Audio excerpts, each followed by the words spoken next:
Le Burkina Faso a enregistré en 2025 une baisse historique des cas et des décès liés au paludisme avec plus de 3,4 millions de cas et près de 2000 décès évités en une seule année. C'est ce qu'a annoncé le 19 février 2026 le ministre de la Santé, Robert Lucien Jean-Claude Kargougou.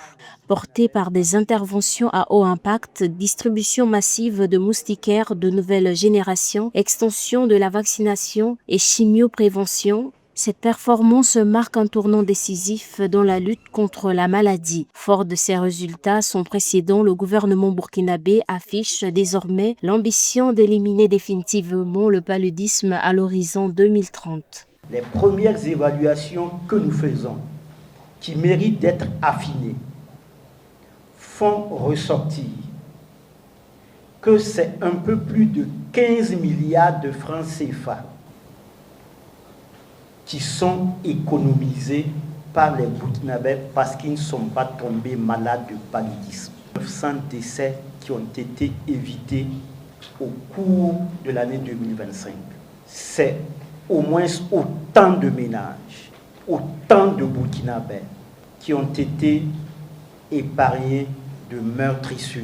En 2025, plus de 14 millions de moustiquaires ont été distribués. Cette initiative comprend notamment la distribution universelle et gratuite de près de 15 millions de moustiquaires imprégnés et d'insecticides de nouvelle génération à longue durée d'action jugés plus efficaces face à la résistance aux insectes. Le programme mobilise plus de 33 000 volontaires communautaires et 7 000 agents. Il est extrêmement important que les populations puissent dormir sous moustiquaires imprégnés.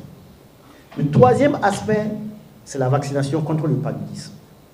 Ça a été introduite, les collègues l'ont rappelé, et là aussi nous sommes passés à l'échelle du pays et il est important que les parents puissent faire vacciner leurs enfants contre le paludisme. Sur le plan économique, les ménages ont bénéficié d'une économie estimée à plus de 15 milliards de francs CFA. Cette somme représente les coûts directs de prise en charge évités, englobant les consultations, les examens et les médicaments. Il est important de noter que ce chiffre ne tient pas encore compte des coûts indirects tels que les frais de transport ou les pertes de revenus induites par la maladie.